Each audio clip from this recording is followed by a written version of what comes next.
Nabi SAW menyatakan bahawa tanda iman seseorang adalah apabila dia mencintai orang Ansar.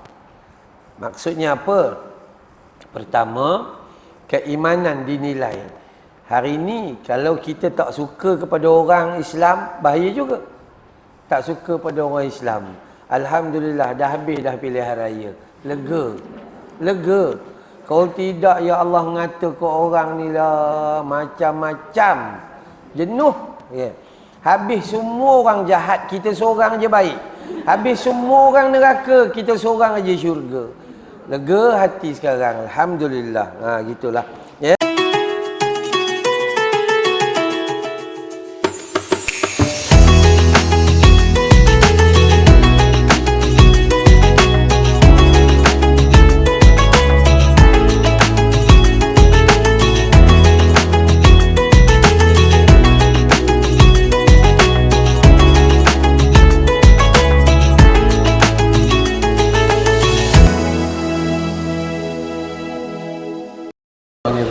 Bismillahirrahmanirrahim. Assalamualaikum warahmatullahi wabarakatuh. Innal hamdalillah nahmaduhu wa nasta'inuhu wa nastaghfiruh wa na'udzu billahi min shururi anfusina wa min sayyiati a'malina. May yahdihillahu fala mudilla lahu wa may yudlil fala hadiya lahu. أشهد أن لا إله إلا الله وحده لا شريك له وأشهد أن محمدا عبده ورسوله اللهم صل على محمد وعلى آل محمد اللهم إنا نسألك علما نافعا ورزقا طيبا وعملا متقبلا والحمد لله رب العالمين. Alhamdulillah, syukur pada Allah Subhanahu wa taala.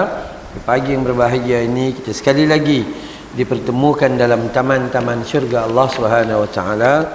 Moga-moga usaha kita untuk duduk dalam taman syurga menjadikan kita nanti dipertemukan oleh Allah dalam Jannatul Firdaus. Amin ya rabbal alamin. Baik. Meneruskan pengajian kita dalam kitab Ashabur Rasul. Kenapa dia tak masuk?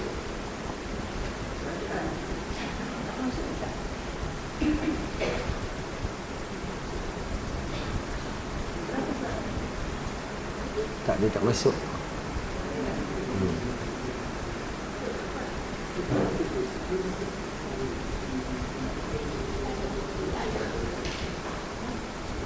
Line on tak? Ya, tekan lah, tak masuk.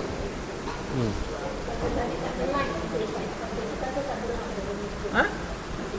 Line ke? Dia punya ada tak? Tak ada. Dia punya pun tak ada. Mungkin tak ada lah.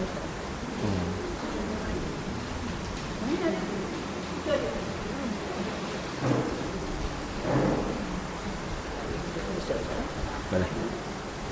Barang ada tu lah.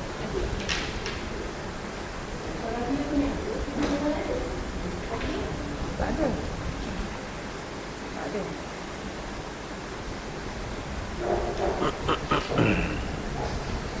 Ada saya ada.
Boleh. Pakai saya punya. Boleh.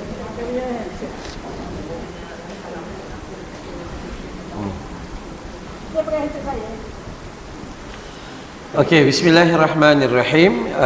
Kita menyambung pengajian kita dalam kitab Ashabur Rasul, sahabat-sahabat Nabi sallallahu alaihi wasallam. Kita belajar daripada tindak tanduk mereka, kerana mereka itu dididik terus daripada Nabi sallallahu alaihi wasallam, dan hebatnya mereka paling besar adalah dari sudut akhlak mereka. Ini memang dahsyatlah, ya. Kita masuk di dalam bab yang kita bincang pada hari itu, iaitu keutamaan kaum Ansar. Ya, keutamaan kaum Ansar. Kita telah mulakan pertemuan bulan lepas berhubung dengan yang pertama, keutamaan dan kelebihan kaum Ansar itu adalah dia lebih mementingkan orang lain daripada dirinya sendiri. Itu sifat yang mau tak mau kita kena terima, bahawa kat situ kita kurang sikit. Kadang-kadang kurang banyak. Kat situ. Okey. Baik. Pada hari ini kita, dan juga pertemuan yang lepas juga, kita telah sebut bahawa bagusnya, hebatnya Ansar ini kerana Allah yang bagi nama kaum tu Ansar. Dan yang ketiga yang telah kita bincang, keutamaan kaum Ansar ini adalah Allah mencintai mereka. Allah mencintai mereka. So ada tiga. Ya, tiga. Yang pertama, kaum Ansar, sifat mereka lebihkan orang lain daripada diri sendiri. Yang kedua, kaum Ansar itu hebatnya kerana Allah yang namakan kaum tersebut dengan kaum Ansar. Dan yang ketiga, Allah mencintai kaum Ansar. Itu kelebihan-kelebihan berpandukan Al-Quran dan hadis yang telah kita bincang pada pertemuan yang lepas. Pada hari ini kita masuk dalam perkara yang keempat. Hebatnya kaum Ansar ni apa?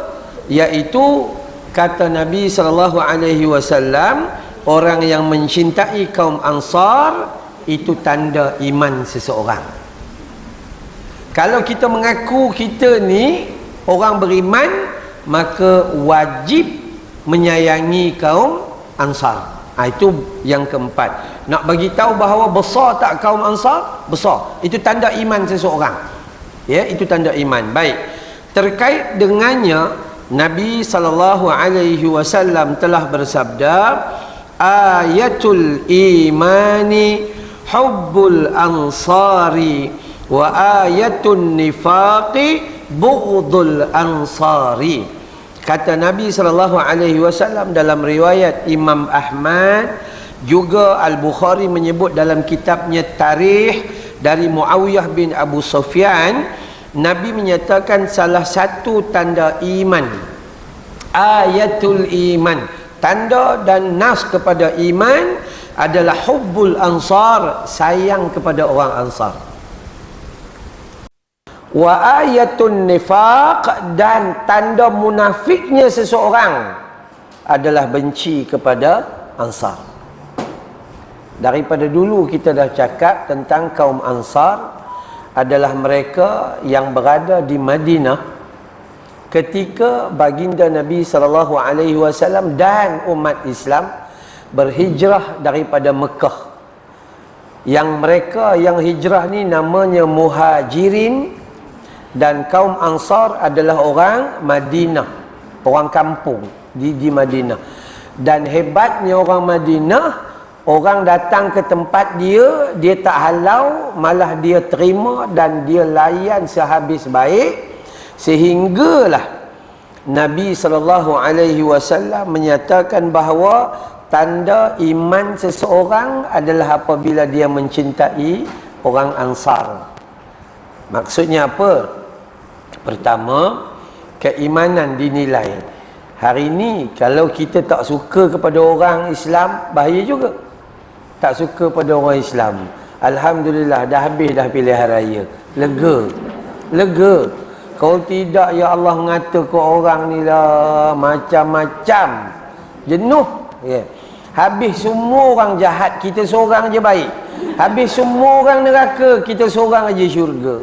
Lega hati sekarang, alhamdulillah. Gitulah. Ya. Jadi hati-hatilah masa kita nak ngata ke orang. Hanya kita je yang tahu kita tu macam mana, buruk ke baik ke, hanya kita yang tahu. Begitu keadaannya. Macam kami ceramah juga, orang komen masa ceramah tu, ya Allah, dia komen tu macam dia tu alim ulama. Tu kan kadang-kadang tu. Dan komen tu macam dia kenal ustaz tu 20 tahun dah dia di komen tu. Maka hati-hati. So kita jangan mudah ya begitu. Tapi kita harus bersikap adil dalam menilai semua keadaan lah. Okey.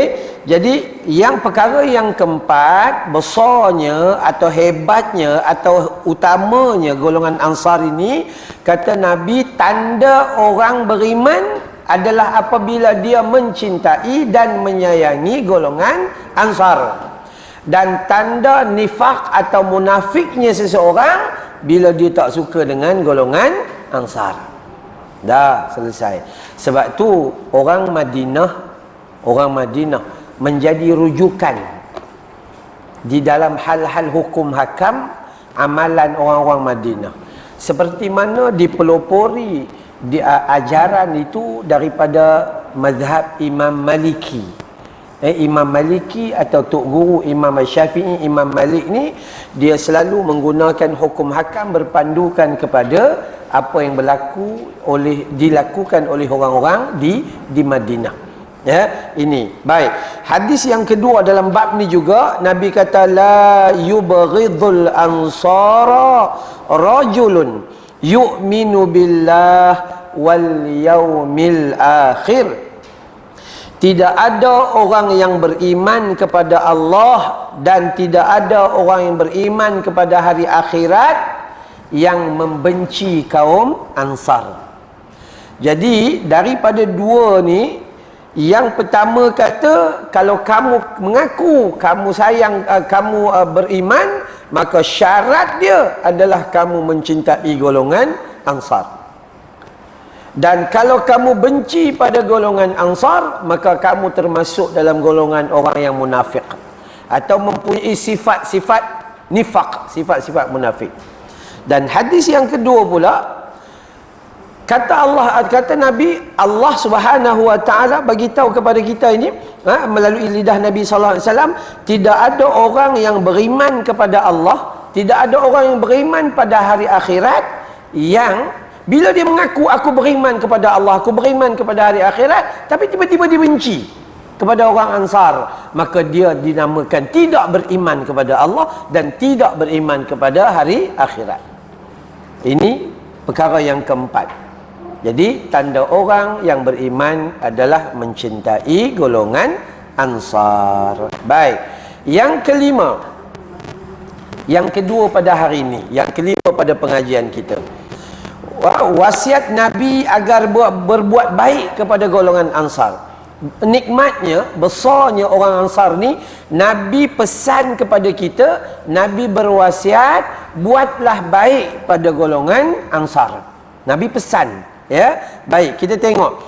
Nabi SAW telah bersabda, innal ansara qad qadu alladhi alaihim wa baqiya alladhi alaikum fa ahsinu ila muhsinihim wa tajawazu an musiihim.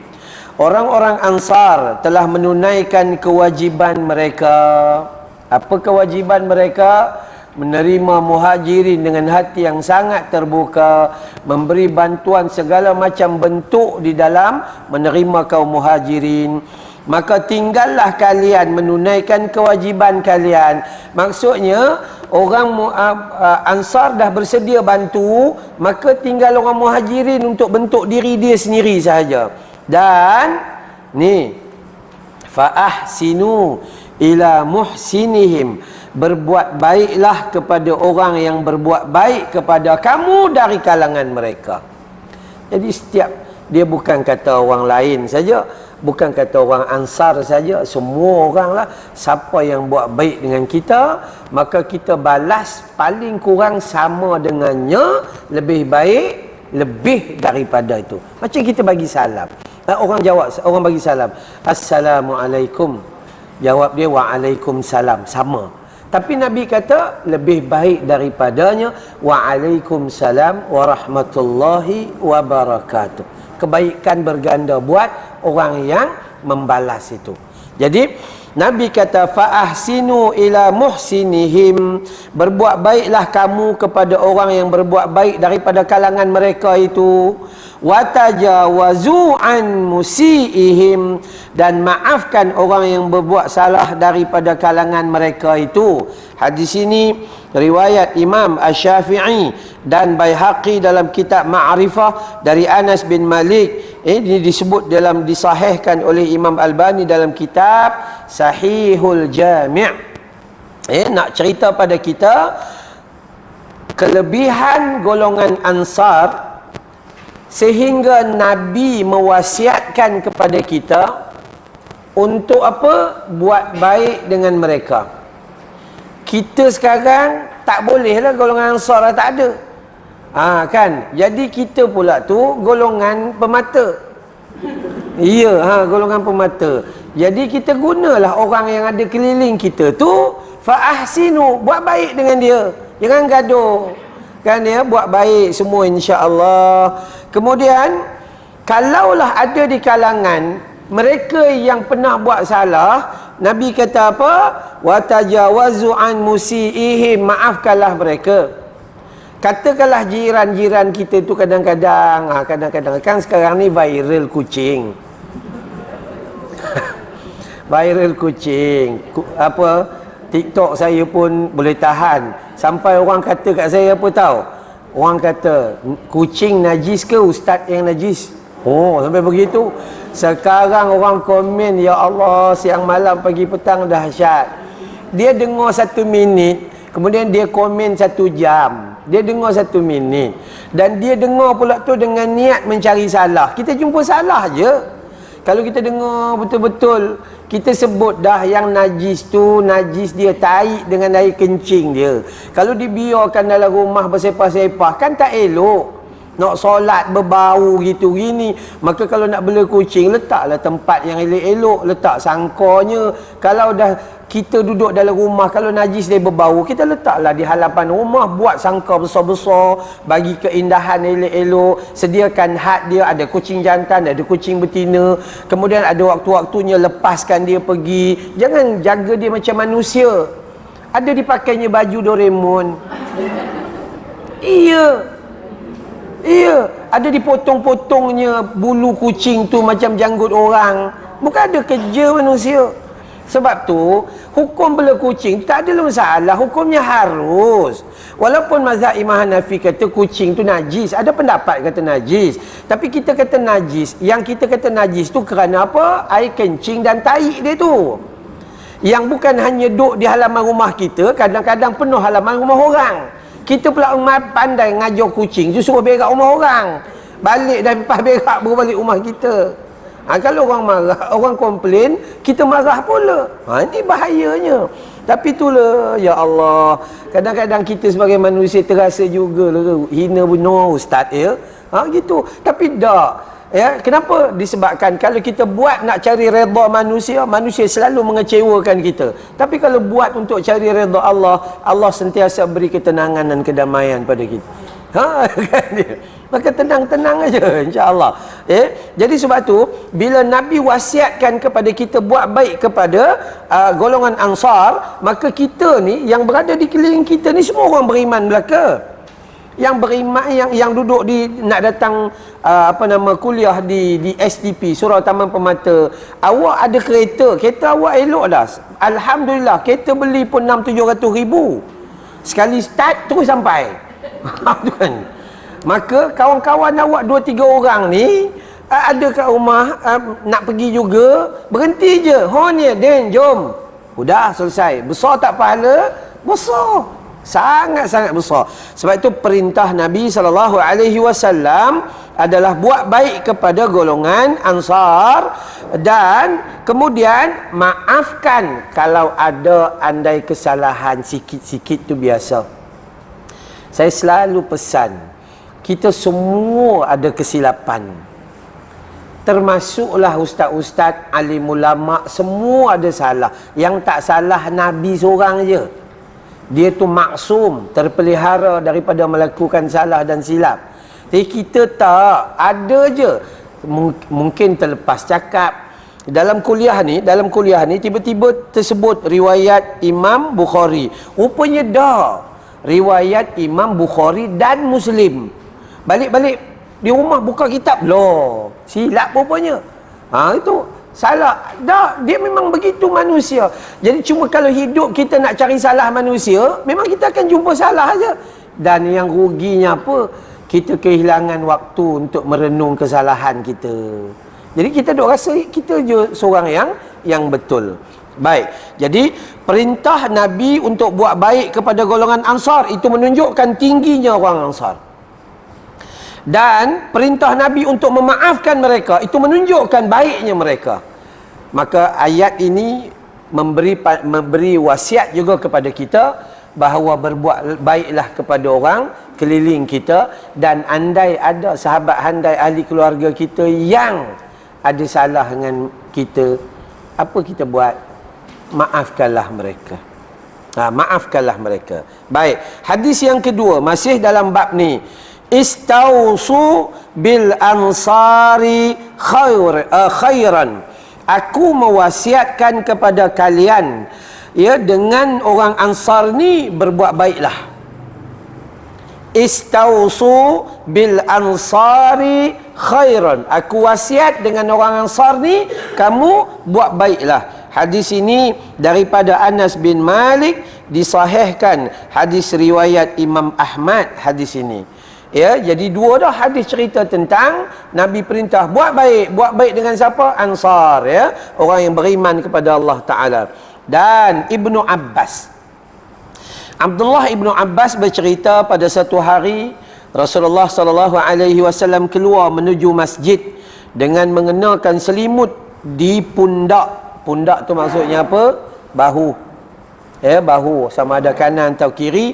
Rasulullah SAW dia keluar daripada rumah menuju ke masjid dengan mengenakan selimut di pundaknya, letak kain selimut dan pakai serban berwarna kehitam-hitaman. Baik, kalau kita belajar, Nabi suka warna apa? Bukan hijau, putih. Kan, ya. Ikut politik apa warna hijau ini? Bukan. Nabi kata mula-mula sekali, aku hidup suka pakai warna putih dan mati pun kalau boleh warna putih. Tapi serban Nabi paling banyak dalam semua hadis warna hitam. Hitam. Kenapa? Sebab Nabi tak ada pilihan. Kita ada 10 almari kain baju kita, ada pilihan. Kan, sedondon warna biru ada, sedondon warna pink ada, sedondon warna purple ada, semua ada. Tapi Nabi tak ada pilihan. Nabi suka warna putih hidup dan warna putih juga mati. Tapi Nabi ada kala pakai baju warna hijau, ada kala pakai baju warna merah. Maksudnya Nabi tak pernah memilih, itu yang ada pakai. Sehingga ada lengan baju Nabi ni lekat macam ni. Lekat. Nabi pakai je. Kan, ya? Maksudnya apa? Kalau kita tak bolehlah pakai baju lain lah. Tapi itu yang ada pada Nabi SAW. Begitu. Dan serban yang disebut di sini adalah kehitam-hitaman. Banyaknya warna gelap yang serban Nabi pakai, tapi dia nak warna putih. Jadi kita yang ada pilihan putih lah. Tapi salah tak pakai hijau? Merah? Tak ada masalah. Gitu. Dan kemudian duduk di atas mimbar. Nabi datang Selimut ada dekat belakang dia, belakang, pakai serban warna gelap, dan kemudian duduk di atas mimbar, lalu baginda memuji Allah dan menyanjungnya. Alhamdulillahirabbil alamin, contohnya begitu. Ya, lantas bersabdanya Nabi sallallahu alaihi wasallam, ayyuhan nas, wahai manusia, innan nasa yakthuruna wa taqillul ansar hatta yakunu kal milhi fit ta'am. Jumlah kalian makin banyak, sedangkan jumlah kaum ansar makin sedikit, hingga akhirnya mereka menjadi seperti garam dalam makanan. Ansar tak ramai orang, muhajirin datang kan. Jadi makin ramai orang Islam pada ketika itu. Jadi mereka ini menjadi seperti garam dalam makanan. Makanan banyak, garam sikit. Tapi garam tu kalau dia tak ada, lalu kan makan, tak selera. Dia bubuh tu dia nalar ke 3 pinggan. Tu kan. Jadi dia punya kualiti dia tu. Dan faman waliya minkum amran yadurru fihi ahadan aw yanfa'uhu falyaqbal min muhsinihim wa tajawaz an musiihim. Karena itu, jika ada di antara kalian yang menjadi pemimpin yang berkuasa untuk memberikan mudarat seseorang atau manfaat kepadanya, maka hendaklah dia memberi kebaikan kepada salah seorang daripada mereka. Buat baiklah dan maafkanlah kesalahan salah seorang daripada mereka. Hadis ini riwayat Imam Al-Bukhari daripada Abdullah ibnu Abbas. Abdullah sepupu Nabi, Abbas adalah pak saudara Nabi SAW. Baik, kita ulang hadis ni. Nabi kata, wahai manusia, bukan wahai orang beriman saja dah. Wahai manusia, semua orang, hampa tolong bagi perhatian, maksud begitu. Tapi Nabi tak cakap kedah lah. Ya kan? Hampa tolong bagi perhatian. Apa perhatiannya? Kaum Ansar, walaupun tak ramai, tak macam orang lain yang mendatang tu jadi ramai. Tak ramai pun kaum Ansar.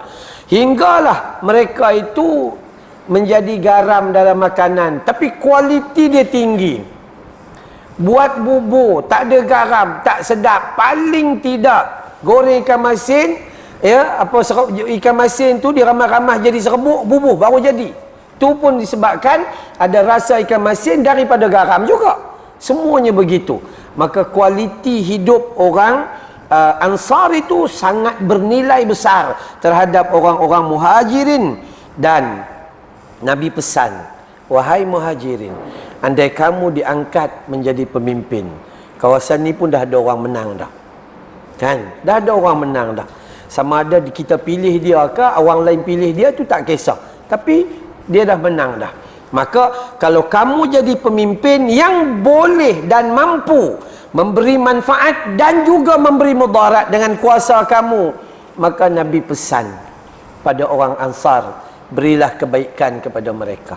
Dengan kuasa yang kamu ada, beri kebaikan dan kebajikan kepada mereka. Dan dengan kuasa yang kamu ada, tolong maafkan kesalahan mereka kalau mereka ada kesalahan.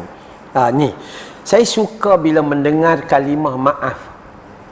Kita kalau buat salah, nak orang maaf. Tapi kalau orang salah dengan kita, tak ada Ustaz, saya tuntut di akhirat. Ingat, suka hati dia aja.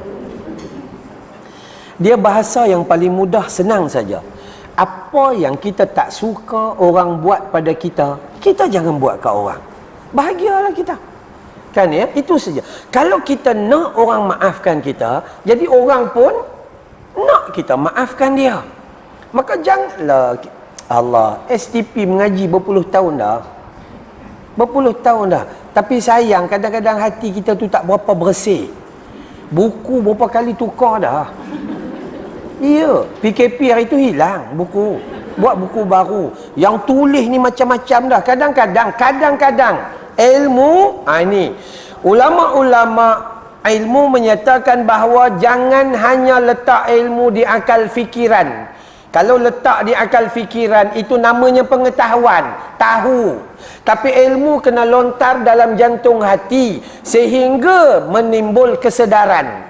Orang berubah bukan kerana dia tahu, orang berubah kerana dia sedar.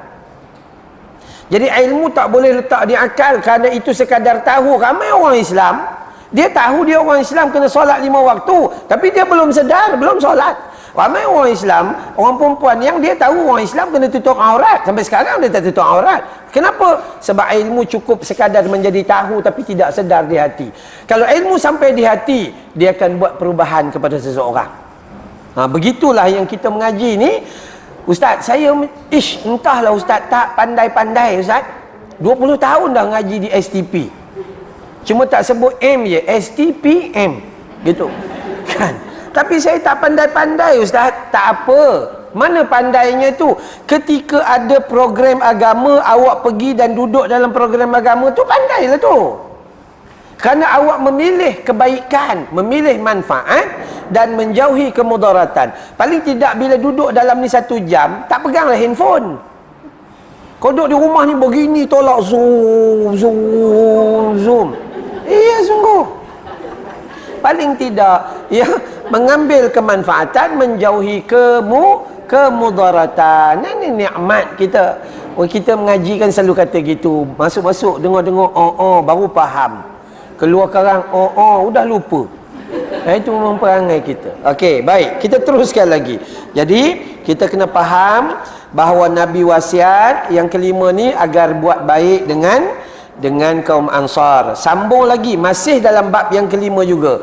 Hisham bin Zaid menyatakan, aku mendengar Anas bin Malik menuturkan Abu Bakar dan Al-Abbas pernah melintas di hadapan sekumpulan orang Ansar yang sedang duduk sambil menangis.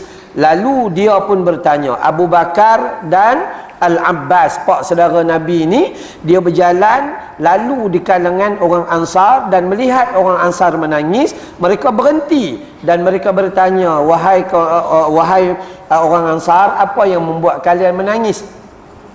Maka orang-orang Ansar ni kata apa? Kami menangis, kami teringat saat Nabi SAW duduk bersama kami. Subhanallah. Orang Ansar nampak jiwa dia. Dia rindu bila Nabi dah tak ada, Nabi dah wafat, dia rindu. Ni zaman Abu Bakar As-Siddiq, zaman khalifah.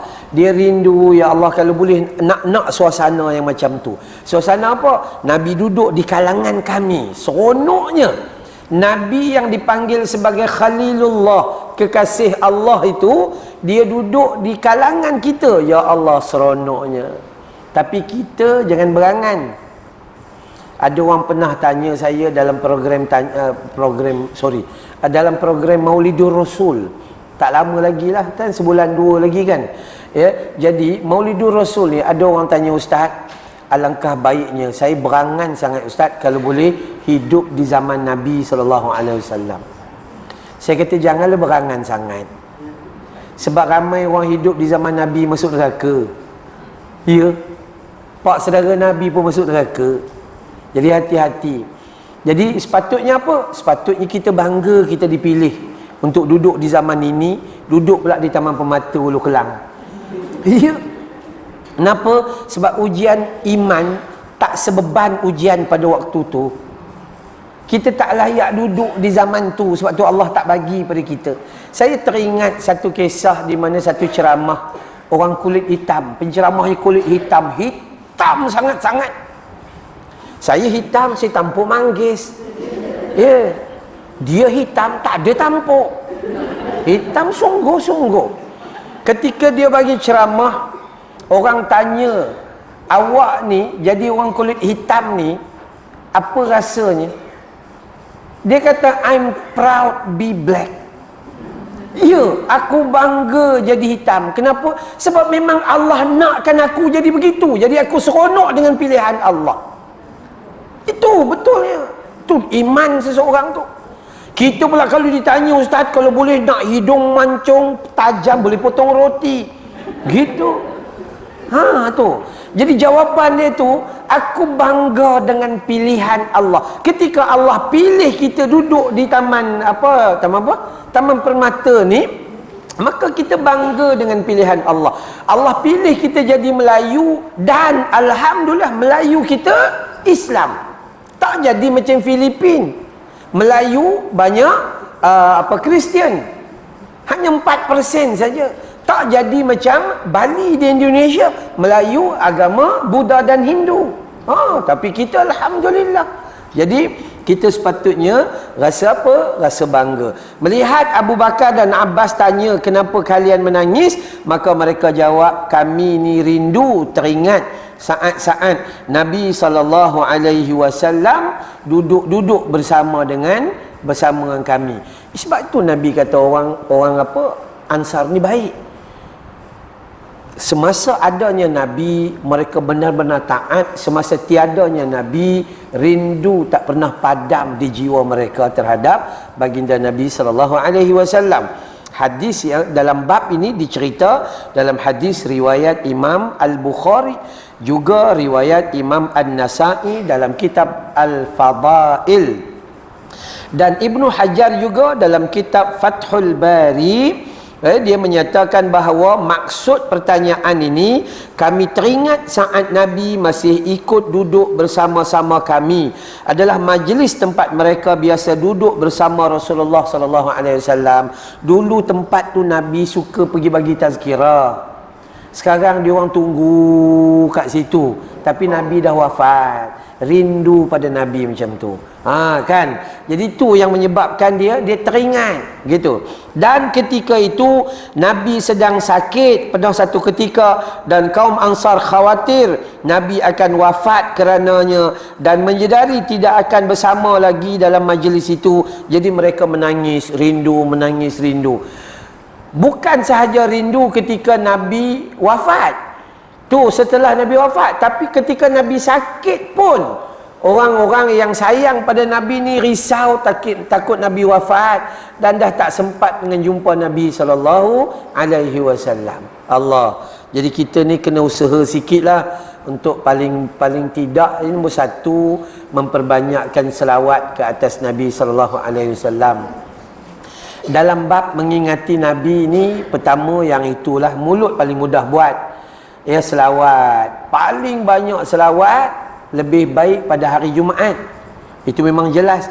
Nabi kata, selawat kamu akan disampaikan kepada aku.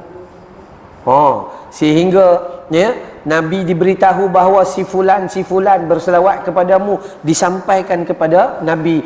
Malah setiap satu selawat Allah ganjarkan selawat sebanyak 10 kali. Terutama hari Jumaat. Hari lain buat biasa-biasa, tapi hari Jumaat full swing, buat sungguh-sungguh. Itu selawat. Dan selawat yang paling baik itu macam mana? Tahiyat akhir. Macam tahiyat akhir tu, jangan tambah, jangan kurang. Allahumma salli ala Muhammad wa ala ali Muhammad kama sallaita ala Ibrahim wa ala ali Ibrahim wa barik ala Muhammadin wa ala ali Muhammad kama barakta ala Ibrahim wa ala ali Ibrahim fil alamin innaka Hamidum Majid. Allahu akbar, cantik.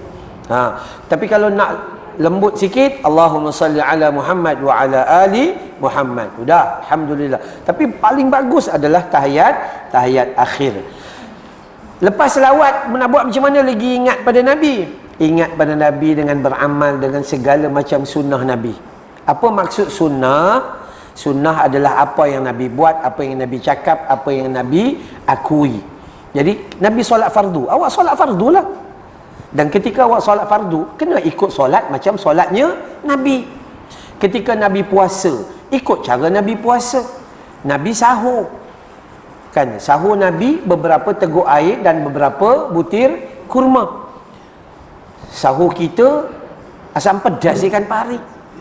Tu nambahnya 2 kali. Kan berlainan. Jadi mematuhi sunnah di dalam kehidupan itu paling utama. Sebab itu saya teringat bila pergi ceramah Maulidin Rasul ni, kan, ada orang tanya, ada orang kata, Ustaz, apa tanda kita sayang pada seseorang? Apa tanda ni? Betul-betul kalau kita mengaku kita sayang pada seseorang, dia ada 3 tanda, kata ulama. Ulama kata kalau kita memang benar sayang kepada seseorang, sama ada sayang pada Allah, sayang pada Rasul, sayang pada siapa pasangan hidup kita, anak-anak kita, pertama kata ulama adalah kita selalu nyebut namanya. Ya Allah, rindunya dia, gitu. Ya Allah, dulu dia ada dalam majlis kita, sekarang dah tak ada. Itu sebut nama dia. Rindu, sebut nama dia. Rindu, sebut nama dia. Begitu tanda. Yang kedua, kata ulama, kalau awak benar-benar sayang pada dia, selepas sebut namanya, awak teringin selalu nak duduk dengannya. Teringin nak duduk di sebelah dia. Suami pergi kerja ni rasa, ya Allah, rindu betul. Jangan rasa lega dia pergi kerja. Kan, balik-balik je, rasa serangan jantung, sesak nafas. Itu lain. Jadi kita dengan pasangan kita, dengan orang yang kita sayang, selalu nak duduk. Tambah-tambah kita dengan kawan kita, BFF kita tu, yang baik sangat dengan kita tu kan, selalu nak pergi mana pun dengan dia. Itu selalu bersama, duduk bersama dia. Dan yang ketiga, tanda orang yang sayang kepada seseorang itu adalah tunaikan permintaannya. Itu je. Mudah. Kalau kita sayang ke Nabi, sebut nama Nabi, banyakkan selawat ke atas Nabi. Kalau kita sayang ke Nabi, duduk dalam majlis yang Nabi suka. Ni majlis yang Nabi suka. Nabi suka duduk dalam majlis ilmu, Nabi suka duduk dalam majlis Al-Quran, Nabi suka duduk dalam majlis membantu orang. Urusan, pergi satu tempat, 3-4 orang, tolong orang, beri bantuan kepada orang, bagi manfaat kepada orang. Yang tu, duduk dalam majlis yang Nabi suka. Dan kalau kita sayang ke Nabi, tunaikan permintaan Nabi. Apa yang Nabi suruh buat, buat je. Udah. Nabi suruh puasa 10 Muharram. Yang awak sibuk kacau bubur, kenapa puasanya tidak? Itu pun satu. 3 kawah bubur. Yang kacau bubur pun kencing manis 21. Itu salahnya.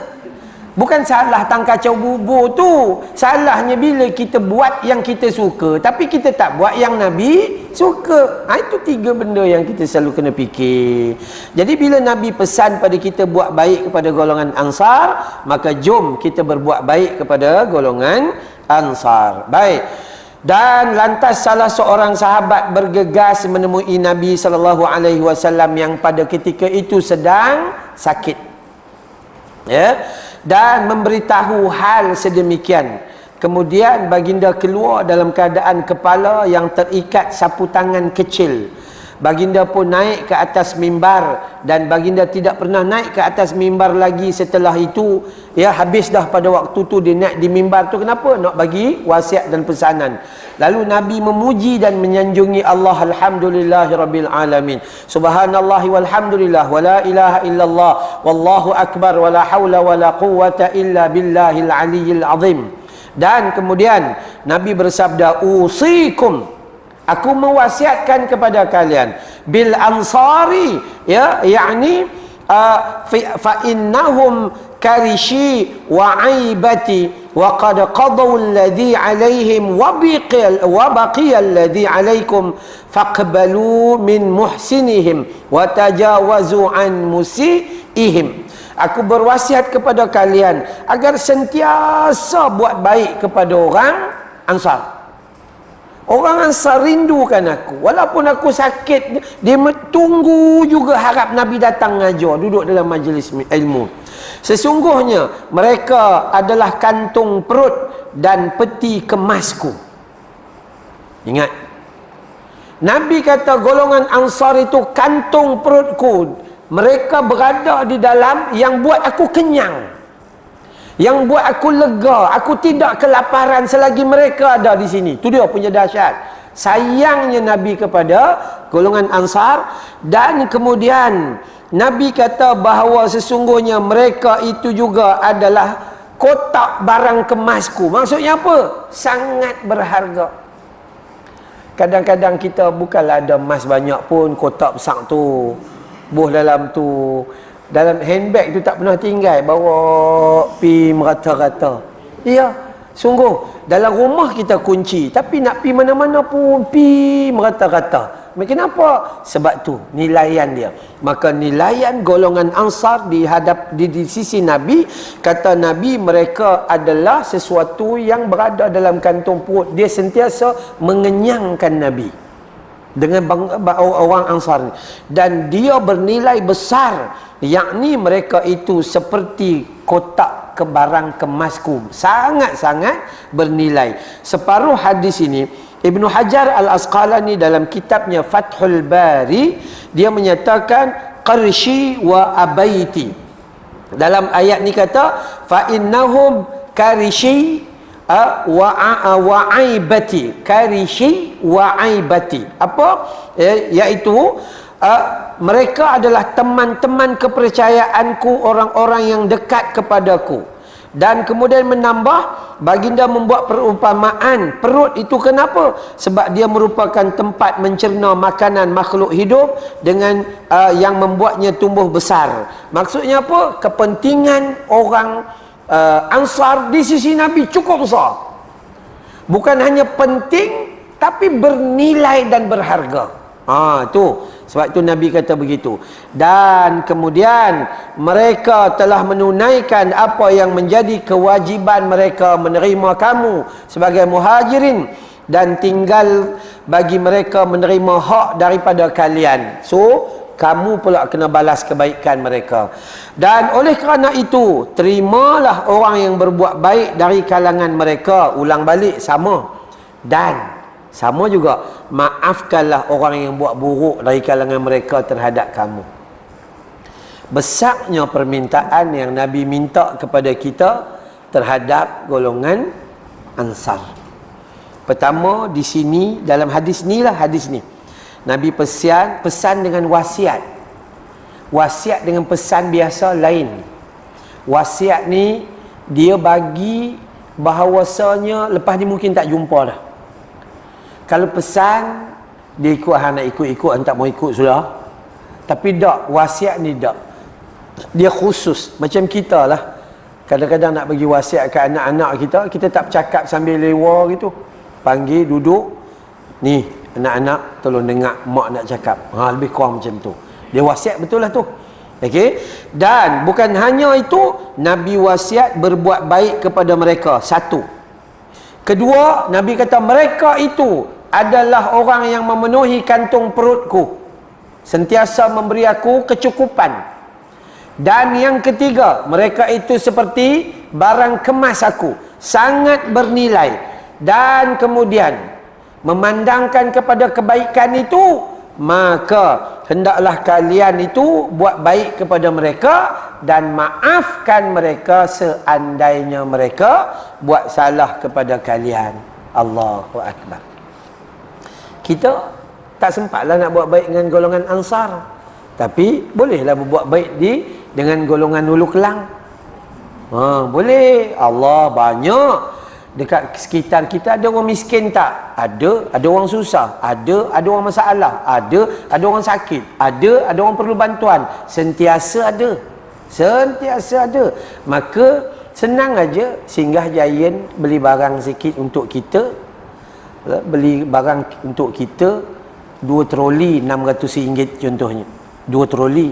Selitlah kat situ sikit RM100 untuk kita sedekah. Mudah, cukuplah. Barakah insya-Allah. Ya. Bila kita sedekah, makanan yang kita yang RM600 tu kan kita ada duit. Jadi belilah banyak sikit spaghetti, makaroni.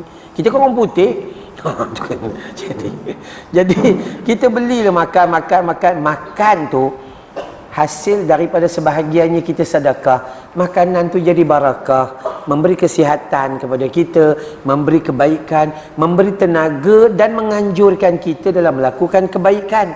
Bukan beri tenaga tapi lawan Allah Subhanahu Wa Taala. Itu keberkatan. Paling besarlah keberkatan adalah segala-galanya. Okey, bab yang ke-6 hari ini. Ya, baik. Kaum Ansar paling banyak mati syahid. Sebab itulah kelebihannya. Kaum Ansar paling banyak mati syahid. Ibnu Abdi Rabbih berkata dalam kitabnya I'dul Farid, jilid 1 muka surat 118, kaum Ansar terdiri daripada para pemberani sejati. Kaum Ansar ni orang yang bila kata perang, aku nak duduk saf depan. Itu pemberani sejati. Abdullah bin Abbas pernah menyatakan bahawa seolah-olah pedang-pedang tidak pernah dihunus, pasukan pun seakan belum pernah dikerahkan dan dipersiapkan sampai Bani Qailah masuk Islam, yakni suku Aus dan Khazraj. Mereka adalah Ansar dari Bani Amru dan Amir dari keturunan Azad. Tu Abdullah ibn Abbas sepupu Nabi kata, sebelum ni kami tak tengok betapa besarnya kehebatan, melainkan kami lihat kehebatan daripada golongan Ansar. Kami tak reti, tak nampak hebatnya perang. Kami tak nampak keberanian yang sebenar. Kami tak nampak pedang yang dihunus dengan begitu dahsyat. Kami tak nampak pasukan perang yang dikerahkan begitu hebat. Melainkan apabila Bani Qailah ini dia masuk Islam saja, maka gerak tu sangat hebat dalam perang. Dan Bani Qailah ini adalah suku Aus dan Khazraj, yakni golongan Ansar. Dia punya keberanian. Itu satu. Baik. Dan dalam riwayat Imam Al-Bukhari disebut bahawa Qatadah berkata, kami tidak tahu jika ada satu kaum Arab yang paling banyak mati syahid putih dahinya pada hari kiamat selain kaum Ansar. Riwayat Imam Bukhari. Kita tengok di Madinah Jannatul Baqi', kan ya, ada kadang-kadang kita pergi umrah sempat masuk, dan kadang-kadang ada halangan nak masuk dan sebagainya. Ustaz, kalau masuk dengan tak masuk apa bezanya? Masuk dengan tak masuk tak ada beza, tapi mengambil pengajaran ada beza. Kalau sekadar masuk ambil gambar lepas tu keluar, lepas tu makan nasi Arab 2 talam. Orang kalau pergi kubur, balik kubur tak lalu makan. Iya, itu jiwa orang beriman. Pergi kubur tu, keluar kubur tak lalu makan. Takut dengan kematian. Sebab kita baca riwayat Nabi, bila Nabi berjalan, Nabi melalui kubur, Nabi kata 2 kubur ni tengah diazab oleh Allah Subhanahu Wa Taala. Kerana yang pertama dia kencing tak basuh, dan yang kedua dia itu mulut tak berhenti mengata dan fitnah orang. Tu sampai begitu. Takut. Patut bila kita pergi kubur tu senyap. Ini selfie berak bro. Nyembang kah gelap. Gali kubur boleh sembang lagi. Semalam Chelsea dengan Manchester United siapa menang? Berapa bola skor masuk? Duduk atas kubur boleh tanya AJL siapa menang anugerah pelakon terbaik. La ilaha illallah. Tu manusia. Mengarutnya manusia. Jiwa dia tak hidup. Kita lah nama manusia tu. Saya pun sama. Sebab tu kita ngaji. Kenapa kita ngaji? Bukan kita pandai. Itu tanda kita bodoh. Bodoh ke? Biarlah kita ngaku kita bodoh. Memang bodoh pun. Sungguh. Maka sebab tu bila kita pergi ke kubur, jangan tiba-tiba ada pada bahasa kita ni gelak bercakap tentang dunia yang melalaikan sampai tak ada perasaan langsung. Pelik-pelik kita. Tahu ambil gambar je. Saya selalu pesan pada orang perempuan, sebab yang ambil gambar rajin ni orang perempuan. Orang lelaki dia jarang. Sebab dia ambil gambar pun orang tak nak tengok. Itu. Jadi hati-hati orang perempuan. Yang tu kena hati-hati. Saya pesan. Bulan lepas ayah saya meninggal dunia. Ketika tu saya terima berita tengah macam ni. Di Merlimau, Melaka. Masjid Asy-Syuja'ah. Tengah duk bagi kuliah. Bukan Masjid Asy-Syuja'ah. Apa satu masjid, lupa dah. Terima berita ayah saya meninggal dunia. Dan awal-awal ketika dalam perjalanan tu saya dah hantar WhatsApp awal-awal dalam grup family. Jangan ambil gambar, jangan buat video, jangan dedahkan keaiban, begini. Pesan siap-siap dah. Awak nak ikut lah, kalau tak nak ikut awak macam mana? Tapi pesanan tu kena jaga, ya. Takut melampaui batas pada hari ni. Ambil gambar, kalau orang aksiden, kita yang tengok tu bukan main ambil video jenazah tu kaki kanan berlipat, kepala pecah, duk ambil buat apa? Seronok sangat ke? Kan, ya? Keluarga dia tengok kan, ya Allah, kan, tak perlulah semua tu, ya. Bagi tahu dalam Facebook ada kemalangan, siapa-siapa nombor kereta begini-gini, kenal ke tidak, yang tu sudah. Ini cukup-cukup kita takut. Saya terima juga maklumat semalam, orang Bukit Beruntung, Bukit Sentosa meninggal, dia bawa motor besar, aksiden, ya. Dia orang ambil gambar tu macam kameraman tu, teliti satu-satu, sempat pula orang ambil gambar tu. Sempat pula tu. Patutnya kita pergi bantu apa yang sepatutnya. Jangan sesekali. Tak perlulah. Kalau ayah mak kita meninggal, tak payah ambil gambar jenazah tu gitu. Apa ustaz buat memori? Memori Allah bagi sampai mak bapak awak hidup 80 tahun. Itulah memori awak. Taat kepada dia, khidmat kepada dia, berbakti kepada dia. Udah lepas mati, teruskan bakti dengan hantar doa dan wakaf.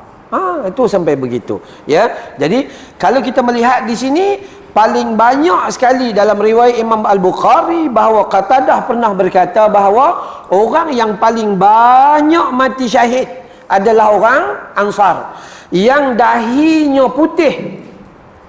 Dahi putih ni yang menghadap Allah Subhanahu Wa Taala ni, ada ulama kata dahi putih atau mukanya cerah, hasil daripada wuduk dan keimanan mereka dan sebagainya.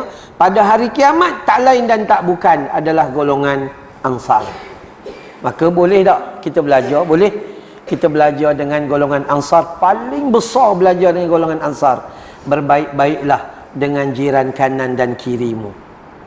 Berbaik-baiklah dengan ahli keluargamu yang dekat. Jadikan mereka itu saksi-saksi untuk kita masuk dalam syurga Allah.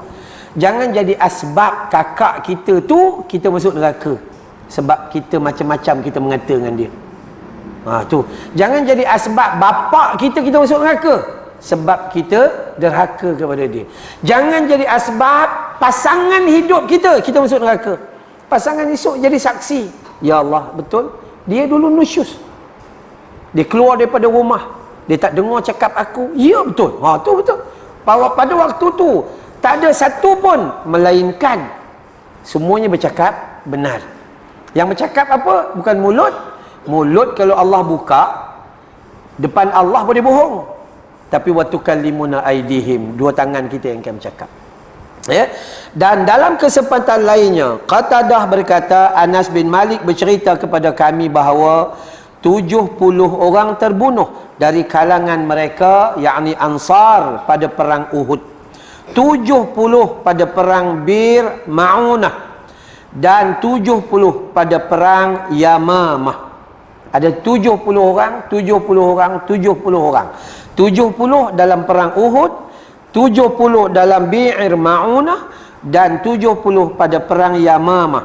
Dan Anas pun menerangkan perang Bir Ma'unah terjadi pada masa Nabi SAW, sedangkan perang Yamamah terjadi masa Abu Bakar, iaitu pertempuran melawan Musailamah Al-Kadzab. Musailamah Al-Kadzab ini adalah orang yang mengaku jadi Nabi. Dia mengaku jadi zaman dulu dah ada orang mengaku jadi Nabi. Kita pun dah ramai orang mengaku jadi Nabi, cuma dah letak jawatan dah. Itu je. Tu kan. Ulu Kelang apa ninya, ada juga yang mengaku jadi Nabi dulu. Kan, ya? Bukan jauh. Jadi ini yang sepatutnya kita belajar. Okey. Jadi, dan Anas bin Malik juga berkata, wahai Tuhanku, 70 orang dari kalangan Ansar mati syahid dalam perang Uhud, 70 orang pada perang Bir Ma'unah, 70 orang saat berperang melawan Musailamah Al-Kadzab, 70 orang Ansar telah tewas dalam perang Jisr yang diketuai oleh Ubaidah Al-Jarrah. Hadis ini dikutip daripada Al-Uluwul Himmah karya Dr. Said Hussein. Jadi semuanya menjelaskan bahawa kaum Ansarlah yang paling banyak mati syahid. Bukan hanya mereka mengorbankan nyawa tubuh badan mereka, mereka mengorbankan seluruh keluarga mereka. Malah ada di antara cerita yang kita dengar, apabila ada pekeliling yang dikeluarkan oleh Nabi pada orang kampung, kami perlukan tentera-tentera yang nak keluar berjihad perang. Seorang wanita angkat tangan, dia kata, wahai anakku, pergilah berperang. Ketika tentera Islam kembali, tentera Islam bagi tahu, wahai kakak, anakmu meninggal dunia. Dia senyum, dia tak nangis. Datang lagi time perang yang lain, dia hantar pula, dia hanya ada 3 orang anak. Hantar pula yang kedua. Balik selepas perang, anak dia tak ada, syahid. Pergi pula yang ketiga, yang paling bongsu. Biasanya yang paling bongsu ni lah yang paling lama dengan kita, paling manja dengan kita. Ya, maka dia pun pergi dan kemudian balik, tak balik juga. Orang lain balik, dia tak balik. Yang tu dia menangis dahsyat. Tentera-tentera Islam tanya dia, kenapa yang dulu tak menangis tapi yang ni menangis? Akak sedih ke? Akak sedih bukan kerana dia orang syahid, tapi akak sedih lepas ni dah tak adalah anak lelaki nak hantar pergi perang. Lain kan? Kita anak masuk asrama tak lalu makan kita. Ya, meleleh-leleh menangis. Sedangkan awak Ulu Kelang, asrama Wangsa Maju je. Buat malu je. Sungguh lah, kita mak bapak, saya pun anak ada masuk seorang dekat, baru masuk lepas HPM. Alhamdulillah HPM dapat 7A. Kemudian masuk Unicel buat pengajian TESOL bahasa Inggeris. Unicel Bestari Jaya. Tapi tak adalah jauh, no. Bukit Beruntung Unicel setengah jam aja. Tu pun kan Umi dia sedih juga. Umi bukan mak dia betul. Isteri saya yang baru saya menikah, kan isteri saya dulu wafat. Kemudian isteri yang kedua ni, Umi, dia panggil Umi. Itu bukan anak dia pun. Setengah jam je pergi. Bukan main meleleh air mata. Sedih juga. Kalau bukan anak dia, tu manusia. Tapi itulah nikmat yang Allah anugerahkan kasih sayang. Tambah-tambah mereka yang macam ni kan. Allah Rabbi. Jadi insya-Allah, dengan izin Allah, alhamdulillah kita dapat bertemu dengan kesimpulan kita pada hari ini. Jom kita ambil kesimpulan. Keutamaan kaum Ansar yang pertama tadi apa? Mereka itu pentingkan orang lain lebih daripada diri sendiri. Yang kedua, hebatnya mereka kerana Allah memberi nama Ansar itu kepada kaum mereka. Yang ketiga, hebatnya Ansar apabila Allah mencintai kaum Ansar. Ini dahsyat disebut. Yang keempat, hebatnya kaum Ansar, tanda keimanan umat Islam adalah sayang kepada kaum Ansar. Yang kelima, hebatnya kaum Ansar, Nabi wasiat khusus buat baik kepada kaum Ansar. Kaum Melayu tak dapat wasiat daripada Nabi. Kaum Ansar, Nabi wasiat. Itu yang kelima. Yang keenam, hebatnya kaum Ansar adalah mereka paling banyak mati syahid. 6 perkara. Kita akan jumpa perkara yang ketujuh. Kaum Ansar paling dicintai Allah berbanding orang lain. Kita akan jumpa pada pertemuan bulan hadapan dengan izin Allah Subhanahu Wa Taala, insya-Allah. Baik, 1-2 soalan sebelum kita tutup. Hari ini 15 bulan ya. Ya.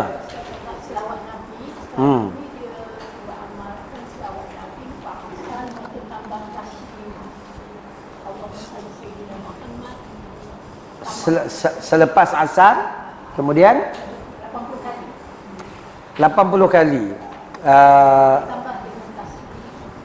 Oh ya ke? Saya tak pernah jumpa ada hadis khusus yang macam tu.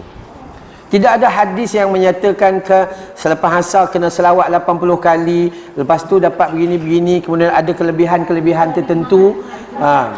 Tak ada. Dak hari Jumaat pun tak ada. Okey, tanbihul ghafilin. peringatan bagi orang lupa. Dalam kitab Tanbihul Ghafilin banyak hadis dhaif. Oh ya, hati-hati. Baca bagus, tapi ustaz yang mengajar tu kena teliti hadis, kena faham hadis. Kalau bukan ahli hadis, jangan baca. Jangan baca.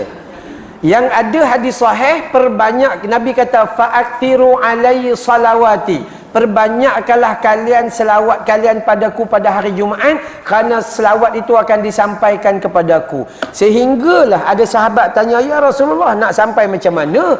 Ketika itu Rasulullah dah meninggal. Ya, badan semua dah repuk dan sebagainya, dah binasa. Sehingga Nabi SAW menyatakan bahawa haramallahu alal Allah mengharamkan bumi daripada makan tubuh badan para nabi. Jadi selawat tu akan disampaikan kepada Nabi.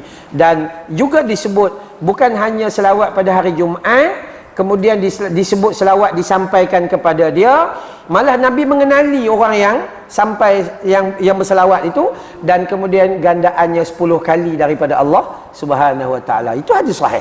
Tapi pengkhususan kata 80 kali, 120 kali, yang tu tak ada dalam hadis yang sahih. Pada saya banyakkan selawat dalam hari Jumaat tu, banyakkan selawat. Zikir lain kita tinggalkan dulu, buat pada hari-hari lain. Tapi berapa kali tak ada had yang tu, ya, wallahu a'lam. Baik, ada soalan lain? Ya, bab kucing tadi, ya. Ada orang boleh kucing, komen-komen yang dia ada kan. Ada yang boleh kucing, ada yang letak pasir. Letak pasir. Yang biasa dengan pasir lah. Ada yang boleh kucing, dia suruh kucing berak dalam pasar. Jadi kucing tu berjalan keluar pasar, berjalan masuk rumah. Dia boleh kucing dalam rumah lah. Jadi macam-macam. Satu lagi. Baik, saya jawab yang tu dulu. Kucing yang sekarang ni memang viral kucing. Viral kucing. Okey, baik. Kucing yang kita bela dalam rumah tu kan, yang bela dalam rumah tu. Ada orang letak pasir. Boleh tahan kos. Saya sendiri, sebab tu bila orang komen dalam viral TikTok saya tu, sebenarnya komen tu dia sepatutnya jumpa saya dulu. Sebab saya sekarang tengah uruskan seekor kucing yang ditinggalkan dengan kucing tu luka sampai gugur daging dia di kaki tu. Saya bawa pergi veterina, kemudian dah duduk 3 minggu dah 2,000 lebih kos saya tanggung untuk rawat dia tu. Saya bagi tahu orang doktor, simpan dia sampai dia baik, kemudian hantar balik kat saya nak lepaskan. Jadi tidak adil lah kalau kata ustaz komplain macam ni, ustaz tu tak suka. Tak sebenarnya. Okey, bab berak tadi tu. Ada orang beli pasir, sama ada dia pasir sebenar atau pasir jadi-jadian ke apa gitu, maka berak dalam tu. Maka lepas dia berak, apa urusan kita? Segera buang, bukan biar bau naik satu rumah itu. Itu satu. Yang kedua, berak pergi ke tandas. Okey ke? Okey, 2. Dan kucing tu berak, dia tahu ke tidak basuh berak? Itu persoalan dia. Okey, baik. Masa lepas dia berak, ada kemungkinan tak ada bekas-bekas di punggungnya dan kemudian dia duduk berkata-kata? Ada kemungkinan lah. Kalau awak dua letak dalam rumah, contoh, tak apa letak dalam rumah, tak apa kalau siapa nak letak pun. Tapi ada kemungkinan tak berlaku yang itu? Ada lah. Dia pergi duduk dekat sofa kita. Contohnya kita kadang-kadang solat di ruang tamu, kita bentang kapet dan dia berak dan kemudian dia pergi duduk area situ dan dia bukan reti basuh berak. Itu contohnya. Sama ada dia berak di sini atau dia berak di sana, itu tak apalah. Sebab tu hati-hati. Suatu pandangan peribadi saya katakan adalah, kalau nak bela kucing, biar ada tempat khusus yang di luar rumah. Di luar rumah buat sangka besar. Kan awak bela, awak duit banyak. Kan awak buat bila elok. Saya berpengalaman kerana isteri saya yang baru ni dia suka dengan kucing. Dan ketika mula menikah dengan dia, saya ikut kehendak dia tu, saya tempah sangka harga dia RM3,000. Besar. Kucing tu boleh melompat merata-rata. Tapi bila dia sibuk, dia ikut saya. Semalam kami di Perak 4-5 hari, esok lusa kami di Melaka begitu begini kan. So dia tak ada ruang nak tunaikan hak kucing. Takut jatuh berdosa dan akhirnya kami lepaskan kucing tu. kita lepas. Kenapa? Sebab kita tak mau kita masuk dalam neraka seperti mana yang Nabi sebut, ada seorang perempuan yang masuk neraka akibat daripada dia bela kucing dan dia sangkarkan kucing, dia tak bagi makan dan dia juga tidak melepaskan agar kucing tu pergi cari makan. Akhirnya mati dan dia masuk neraka kerana bela kucing. Bukan salah bela kucing tu, bukan, tapi penekanan kita adalah tentang najis, yang tu.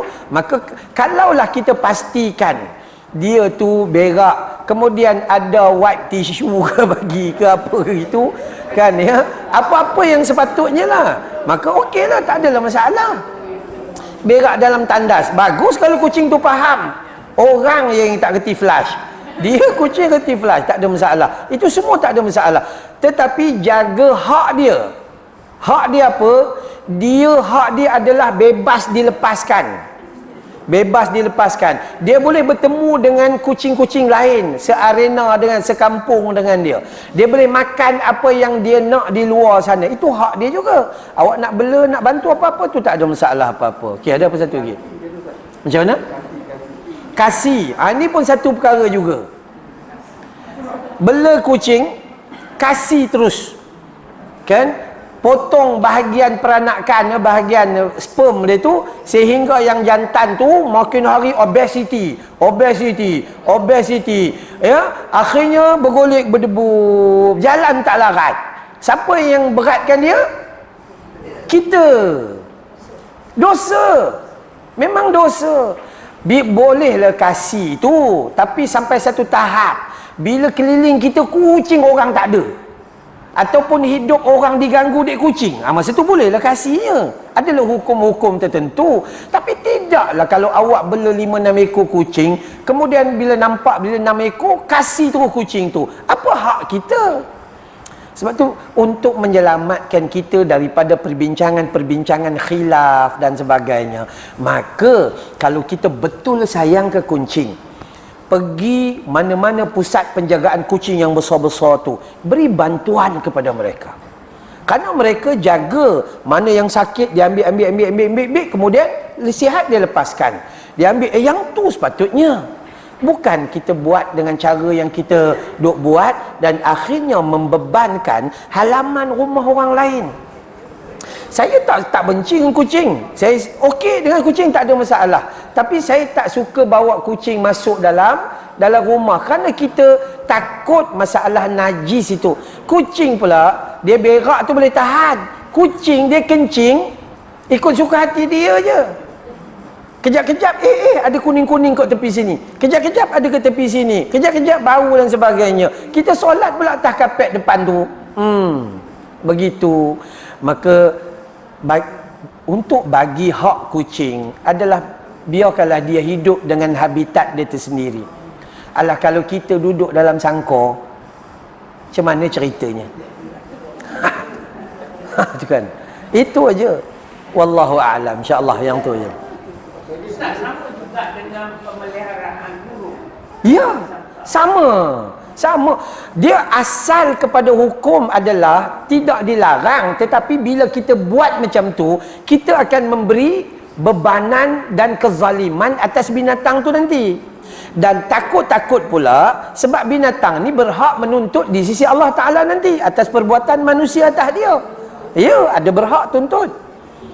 Malah dalam hadis cerita kambing dengan kambing bertuntut. Ada kambing yang tak ada tanduk, tuntut sebab dia kena tanduk dengan kambing yang ada tanduk. Iya. Jadi kita jadi manusia kena hati-hati. Ya. Jadi hukum dia apa? Sebab orang duk tanya sangat-sangat. Hukum dia asasnya bela kucing tidak dilarang.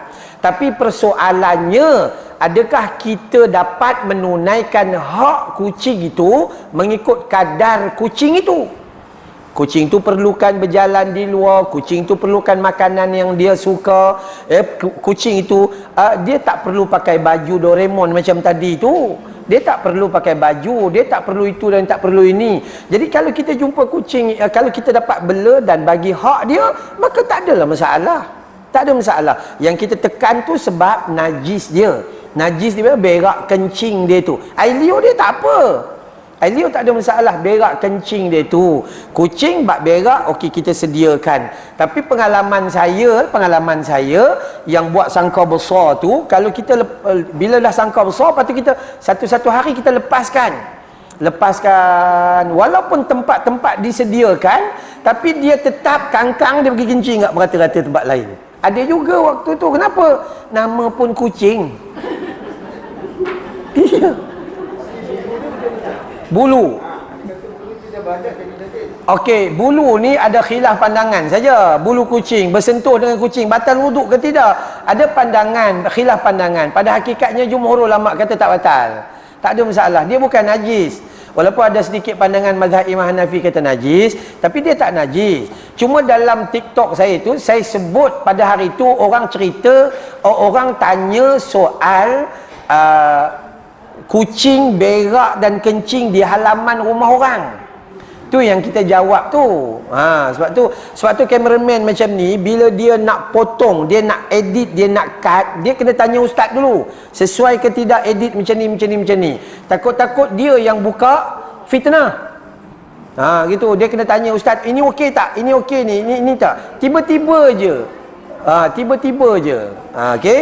Jadi hukumnya, siapa yang sayang ke kucing, paling baik bantu di dalam mana-mana organisasi yang uruskan kucing. Itu bagus. Bantu. Kita bukan nak bela kucing macam kita nak. Bukan. Bela kucing kita nak bagi makan apa yang kita suka. Kita nak ambil gambar dia, pakaikan baju, pakaikan crown. Bukan ada kerja. Iya, sungguh. Okey, wallahu alam. Insya-Allah kita sampai di sini dulu. Moga-moga Allah kurniakan kebaikan seperti mana biasa. Pertama sekali ucapan terima kasih kepada Kak Cik yang terus mengetuai kutipan derma bulanan kepada pusat tahfiz kami. Setiap bulan Kak Cik akan update, dah bank in. Macam biasa setiap kali kuliah pun saya buka, kalau siapa-siapa nak bagi derma, saya alu-alukan. Bismillahirrahmanirrahim. Alhamdulillahi Rabbil Alamin, wassalatu wassalamu ala sayyidil mursalin wa ala alihi wa sahbihi ajma'in. Allahumma inna nas'aluka ridhaka wal jannah wa na'udzu bika min sakhatika wan nar. Allahumma innaka afuwun tuhibbul afwa fa'fu anna wa an walidina wa an jami'il muslimina wal muslimat wal mu'minina والمؤمنات برحمتك يا أرحم الراحمين والحمد لله رب العالمين. سبحانك اللهم وبحمدك أشهد أن لا إله إلا أنت أستغفرك وأتوب إليك وبالله التوفيق والهداية والسلام عليكم ورحمة الله وبركاته.